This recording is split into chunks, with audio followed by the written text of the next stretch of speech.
welcome to another episode of Into the Pit. I have here from Ghost Trail series, Miss Faye Sewell. How are you doing, Miss Faye? I'm doing great, thank you. How are you? Oh, wonderful. Just ready for this whole lockdown to be over and done with.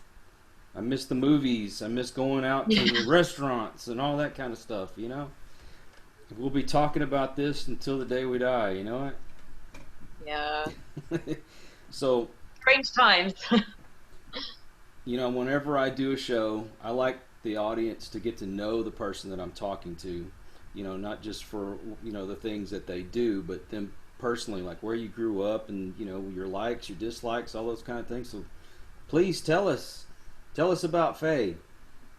Okay, cool. So I was born in West Sussex, which is like in the south coast of the UK, and I lived till I was 12. But my mum is from the south coast of Ireland, so I moved over there and went to secondary school or high school over there. And then I got really, really into medieval weapons training, reenactment, and I think that's how I ended up realizing I wanted to be an actor. So then I went to LA and did my training out there, and then moved to London to work. Wow, LA, huh? So yeah, it was really cool. It was such an experience. It was very different. Going from Ireland to LA, it was like, wow. Oh, yeah, that had to be a culture shock. So, The main thing that was different for me was I was very used to walking everywhere, and you just don't need a car in Ireland. And then I moved to LA and I tried to just walk places, and then I realized things are really far and it's not possible. oh, yeah, I can only imagine. I would not want to live out that way. But Yeah. speaking of West Essex, do you watch that show, the Last Kingdom? I haven't seen it, but it's on my Netflix watch list, but I haven't got to it yet. Okay, because when you said that, that's the first thing that popped in my mind because it's always coming up in the show. Excuse me, but enough about that. So tell us about the Ghost Trail series. So the Ghost Trail series happened because an actor that I know, Joe, we met on a movie, and then we went for coffee afterwards, and then we got chatting. We both were just saying how much we missed storytelling based ghost stories. And then I can't even remember how we got there, but we just thought that we should do this. We miss it. Why don't we just go do it ourselves and create the kind of show that we want to watch? And then suddenly we were both super excited about it, and it just went from there. And we had the best time doing it, and it feels like synchronicity. Like I feel like we were meant to meet on that film, and we were meant to become friends, and we were meant to do this. Oh yeah, that's the way I feel when I think about my wife. It's just like it was just meant to be because we have all this in common with the paranormal and all. But so do you feel like your acting career has made making the videos that much better? I think so, because I think we both bring a lot to it in terms of the reconstruction, because we love that opportunity to like dress up and create different characters and reconstruct a scenario. And obviously we're comfortable in front of the camera, so that helps with the presenting and the storytelling type of stuff. And for the organization of how we're going to shoot as well, I think that kind of helps, having seen the other side of it, the production side of things. But I've always been interested in the paranormal, and I think that it was probably something maybe that I always wanted to do, and it was probably sat in my subconscious, and it like I needed Joe to bring that out. Like I used to in school have ghost clubs with my friends, and we would like pretend that we were on investigations and like climb into cupboards and all this kind of stuff. And when I lived in Ireland, I joined a paranormal investigation group there, and it was one of the things that when I moved to LA, I really missed. But obviously, it was waiting for me. I just didn't realize at the time. And yeah, I can't say how happy I am that we just went and did it. So was that just a curiosity, or did you have something that happened to you, in your younger years that got you really into the paranormal? I sort of grew up with it really. like it's hard to pinpoint an exact point. My mum has always had a lot of experiences, and she's had a few psychics tell her that she should be working as a psychic. So she was quite matter of fact about it when I was little. And it was only when I think it was when I went to school, people would say things like, "Oh, ghosts aren't real," and I'd think, "Oh, so so there are people that don't just take this for granted." That's interesting. Um, and then my favorite TV show was Strange But True, and I love books on the paranormal and like strange stories and like digging around in history and reading about this stuff. Um, I have to say I'm very sad that I've not ever seen anything.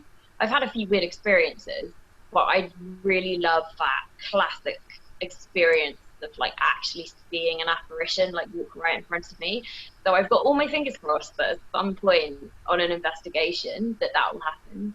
So is it Because like that would be just is it like an experience type investigation, or do y'all have equipment? we don't really at the moment. I think that we'll possibly go in that direction. Well, I want to go in that direction. Jo is more focused on the storytelling, and I think she doesn't want me to like clutter up the show with tons of gadgets and turn it into Scooby-Doo. But I personally want to. I do want to try it all out, all those kind of things. So I think over time I'll like pick up a few gadgets and start just testing them. Because I don't think it has to change the shape of the show. It's just an extra thing, sort of for fun. Um, we're in talks at the moment with a medium who hopefully will be able to come on future investigations with us, because I think that would be a nice level to add to things. Mm-hmm. And she's really cool. Like she said that if we want to test her, we can. So like not even tell her where we're going, and then see if what comes through for her matches up to what we know about the history. So I think that would be really interesting for people to watch. So can I ask who the medium is? Yeah, so her name is Nicola, but I actually, you know, I'm really bad with names. I need to check her second name. I think it's Kelleher, but we're gonna do an episode. The next episode possibly to come out, or the one after, is gonna be like an introductory episode about her. So we're just gonna interview her and like introduce her to our audience. But yeah, if you want to include her name, I'll have to message it to you. I'm so bad. I'm always forget. I was doing the Q&A live the other day, and I completely forgot somebody's name as well. But it's really like I've met her as well in person, but I just people's second names, unless I write them down, gone. Yeah, you're like me. If it comes to faces, I can usually recognize the face, but the names, oh my gosh, I have the hardest time. Yeah. Well, you know, there's so many people over in the UK that I've been connecting with that are like, you know, mediums and do paranormal investigations, and even in Ireland, there's a kid over there. His name's Kieran, but I cannot remember his last name to save my life. He calls his little group, well, it's really just him, paranormal resident. So if you don't already know him, you should look him up. Yeah. And the kid is full of knowledge. You could just sit there and listen to him all day long. Wow. And Yeah, no, I will. I'll definitely look him up. It's just really funny because the population of Ireland is so small that I probably have friends in common. Well, there's probably a connection there. now, do you have a lot of like paranormal connections over there? I don't actually know, because the group that I was with when I was over there, I think they continued after I left, but a lot of people kind of, I think they split into two, and possibly some people just quit altogether.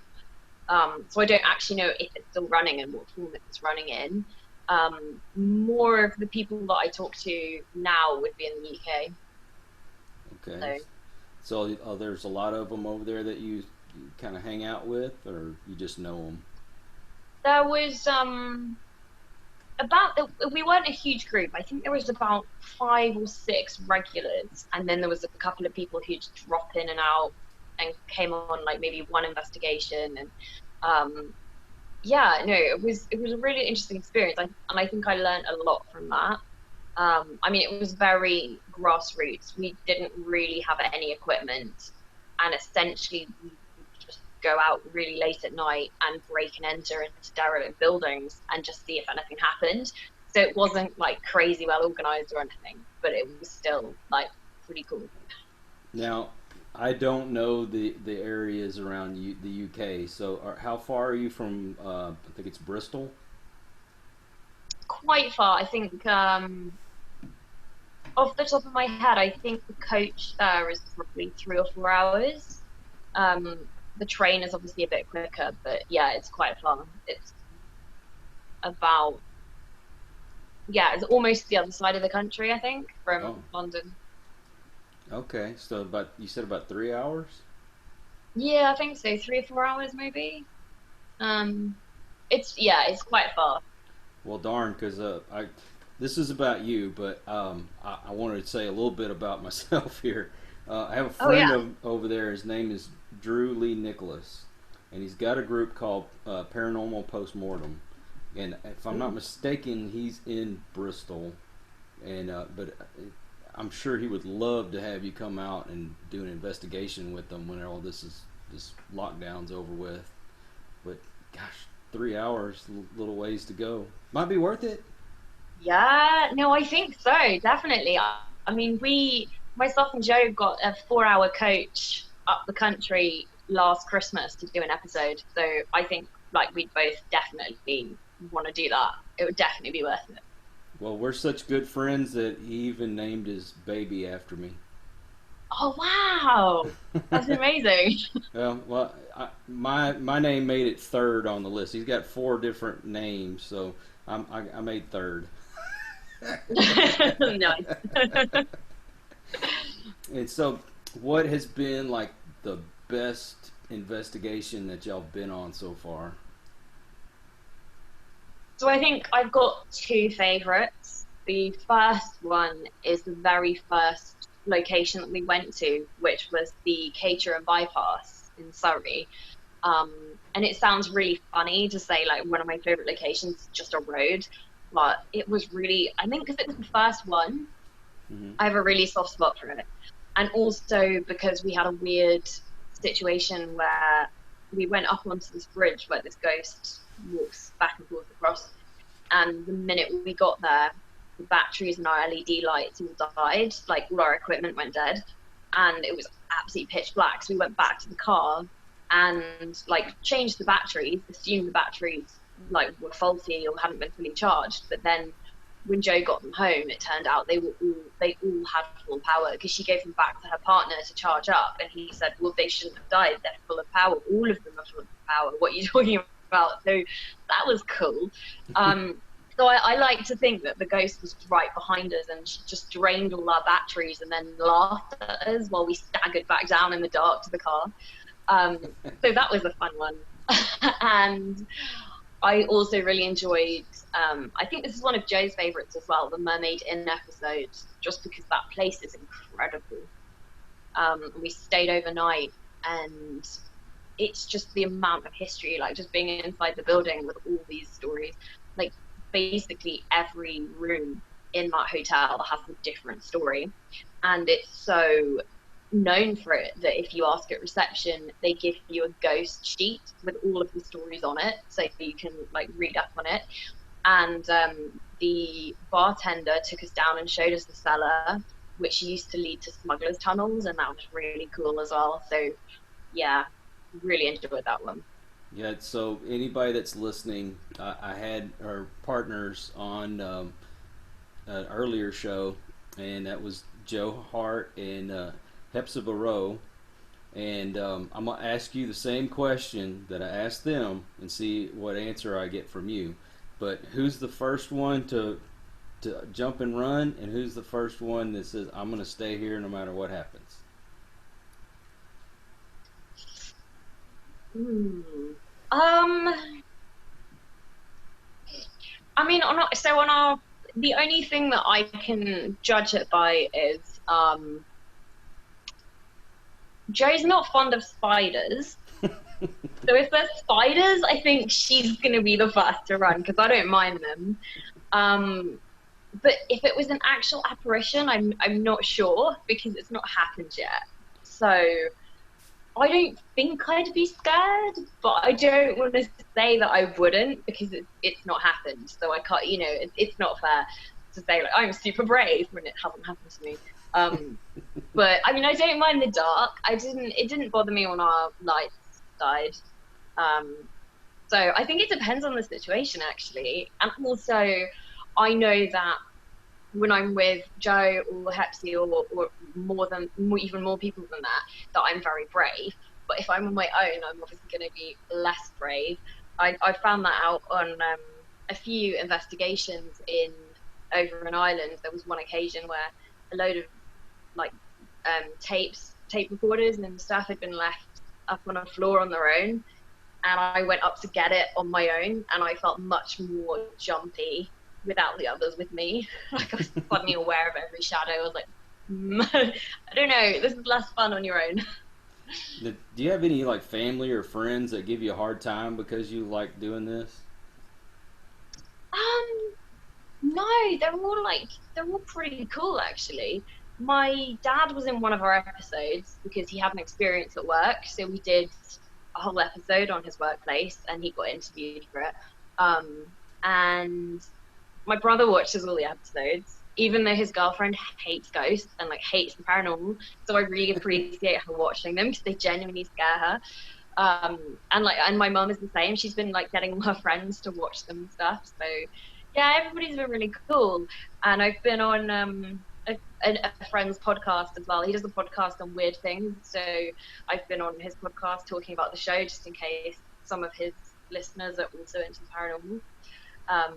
Yeah, nobody's teased me yet, but maybe they just don't want to say it to my face.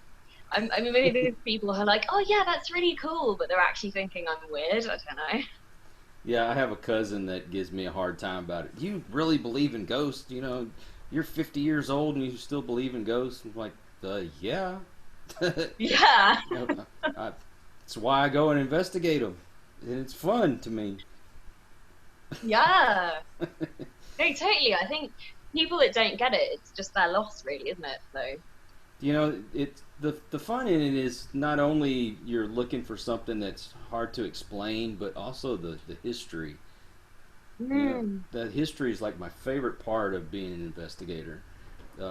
We have a member of our team that he does all of the like background and everything on the properties and stuff, and you find out so many interesting things. And then you being over there and as old as Europe is, y'all have so much history. But I understand a lot of those places are getting like tore down. Yeah, I think we're probably going to lose a lot of places. I mean, we visited the military hospital, which is derelict, and it's just kind of there. So hopefully it'll just be left there. One building that we featured in an episode, an old Victorian asylum, has since been demolished, so that was sad. We couldn't go back to see that. And then some of our other locations are grade 1 or 2 or 3 listed, so they're being kind of preserved, and that's great. Like the Mermaid Inn is a listed building because that dates, I think, the 1100s. I think it's that old. Wow. So it's nice and protected, so that's good. But yeah, it is sad when you see like history just being bulldozed like that.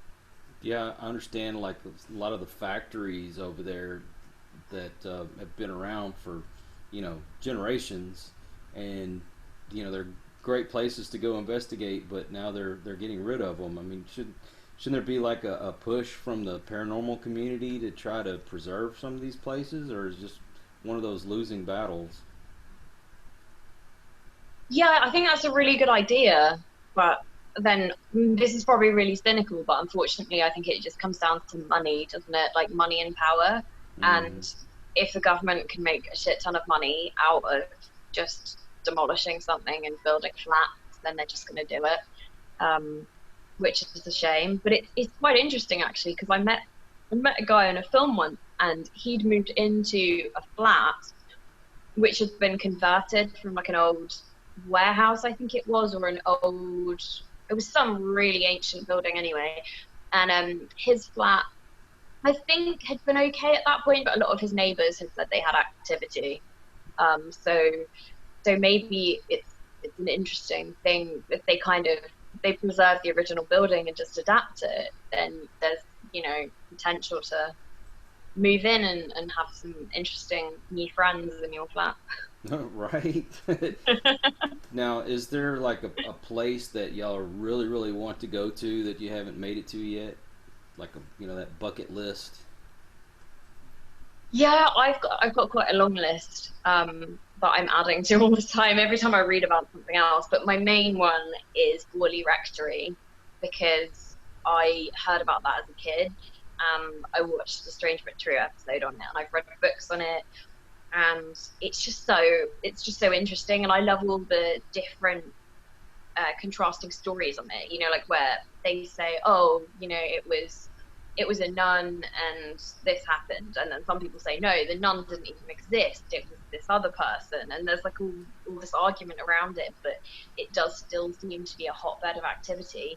And they've demolished the main building. Well, the main building burnt down in suspicious circumstances, obviously, but I think the church is still there and the land is still there. So I kind of think that it would be really fun to go and camp on the land. I don't know if we'll get away with it, but that's kind of my plan. I don't think I've told Jay this yet, actually, the camping part. I'm not sure. So, surprise, we're camping. Now, is there any plans to come to the United States and do any investigating? I would love to. I think that would be so cool. Our general plan is to sort of keep going with it and try and get the show to a certain level and then try and put together a budget. So maybe approach production companies or something like that and then take the show aboard, because I really want to do. I've got a couple of people over in Ireland have said to me, oh, you need to check out this castle or you need to check out this old building. So I've made a little list, and Jo has some locations in Greece that she wants to go to. I would just love to make it to the States because I think we could do like this incredible. We could do probably about 5 series worth of episodes, like start on one side and like move around different states, and that would be just amazing. Oh, So, you could spend a year in Texas alone and probably not see all of the haunted spots around here. oh, it's so cool. You're so lucky. Well, we're fortunate enough that this was very inhabited by Native Americans, so there's a lot of burial grounds and stuff around here where I live, and so yeah, you can pick up a lot of that kind of activity. Of course, we try to be as respectful as possible because they've already been through enough hardship, and why should we add to it? But respectfully, yeah, there's plenty of places around here to go visit. In fact, the job that I just retired from, the where the office is at, is right next to a burial ground, and they say when you go in there at night, you can actually see stuff walking around, and you hear things, but they wouldn't let me Oh come my back and God. investigate. Darn it! Yeah. So have you seen a lot of things like visual apparition? I haven't seen anything at the old job, but we've run across a few things here and there. I think when you see people that go out and they investigate every weekend, or so many times during the week, and then they come back and they have tons and tons of this evidence, I think it's a bunch of baloney. Because we've gone a long time without even getting the smallest bit of evidence, and usually you can explain a lot of it away.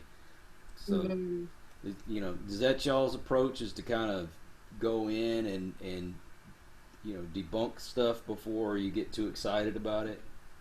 Yeah, I try to sort of, if anything happens, like try and work out, well, could it have been the wind or could it have been this, or take a critical approach to it, because it's that trying to strike that balance, because especially if people send in their stories, I don't want to be disrespectful, because obviously they believe that the experience was paranormal, but sometimes you kind of think, well, yeah, there's that, but it could also have been, something else, more earthly and easy to explain. And it's the same when we go places. I don't like to sort of allow any suggestions in, and try and completely like look at things from a really critical scientific point of view, so that if I do get evidence, it means more. Yeah. Yeah. Well, It is tricky.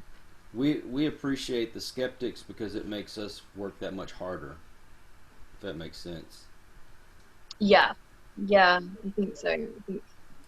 Yeah, Yeah. I sort of want to have that balanced approach, because I don't want to like just believe everything. The stories that I find the most interesting are, the ones when people initially just thought they were talking to a regular person, or the ones that just happen on an normal everyday, maybe when the sun is still up and you just wouldn't be in the frame of mind where you'd be thinking anything paranormal, and then the person realizes afterwards, oh wait, I had an entire conversation with somebody who was dead, or who wasn't there, or who's those stories really fascinate me, and I'm always really intrigued by them. We seem to miss out on evidence when we're setting things up and stuff starts happening. No, oh, that's so annoying. It's so aggravating, and then it seems like it gets quiet and nothing happens the rest of the time. It's like, dadgum, we had just been there 5 minutes sooner, we could have caught this on camera or on audio or something. But do you think that they know? Do you think that sometimes the spirits are messing with you? I really do. Yeah. Especially if you go to a place that's kind of, I guess it's been investigated way too many times, and I think a lot of the spirits will get aggravated and they'll just kind of screw with you a little bit. I mean, there's some intelligence there. Yeah, because I guess it's their territory, isn't it? It really is, yeah. And I mean, just imagine if somebody kept coming into your house and saying, "Hey, are you there? Can you talk to me?" And they just do this constantly. And you're like, "Yes, I'm here. Leave me alone already," Yeah, I think it makes a lot of sense. Because so when my dad works, they've had groups come in, like paranormal groups, and usually it seems to stir things up. So afterwards, the staff will notice that they have a lot of activity, but it isn't always, friendly. Sometimes it's like they went through a phase where light bulbs were just exploding constantly, but like really exploding. So there'd be glass all over the room, and things being turned off, and machinery breaking down, and like weird noises and sort of shouts in people's ears and all this kind of stuff. And it almost suggests that they were a bit annoyed. Like, will you stop letting these groups come in and sort of bother us or something? I don't know. I found that really interesting. So I think y'all pretty much go to places that aren't investigated quite as much, just maybe some history behind it. You feel like there's a lot of those places that are it's just overdone, it's overkill. Yeah, we do try as much as possible to go to places that are a little bit different. I want to do all the classics as well, just to have them done, and just so that I can go see them. But I think there's a lot of value in doing places where it's very much local stories. Like a few places we've been to, it's because locals have told Joe the stories, or we've just heard about this place, and it's not even, if you Google it, there's nothing about it online yet, and places like that. And I think that's kind of exciting as well. I like that balance of famous places and then completely unknown as well, just to mix it up. Okay, so our time is almost up, but Joe told me her claim to fame, which was she was in Jurassic World and she got ate by a dinosaur. So, yes. What's your claim to fame? Oh wow.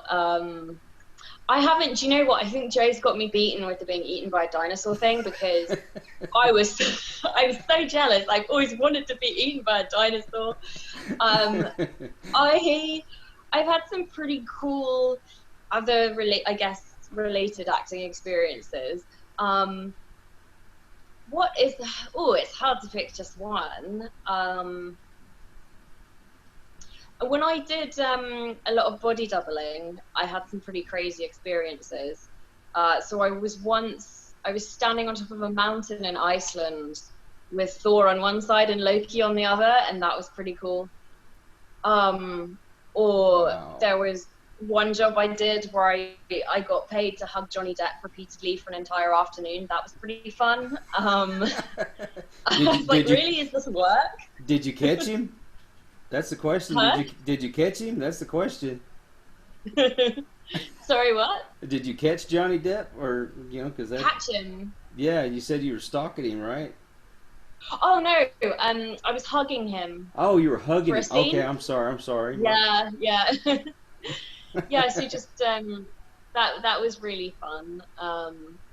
Those kind of moments where you work with people and you think, like, I've been watching your work for years. This is really strange. I was a little role in Avengers: Age of Ultron as a scientist, trying to save the world. Well, kind of taking selfies with Tony Stark. So that's like a funny little moment. I mean, there weren't any dinosaurs though, so like. Hey, but I mean, you got to be with Robert Downey Jr. I mean, that's something. Yeah, that was pretty cool. Yeah, So, I do love those kind of moments that you could not possibly have imagined. right? Well, I mean, like you and Joe both have kind of a tie to Marvel, because she did was a short film with Andrew Garfield. I did see that. Nice. Yeah, yeah, it's cool, isn't it? And I think we met on a Marvel film as well. That's how that all happened. So Really? Okay, yeah, you gotta tell me that story. yeah. So we were both working on the end credits teaser. So it was on the end, I think, of Winter Soldier. At the end of the credits, the teaser for Age of Ultron.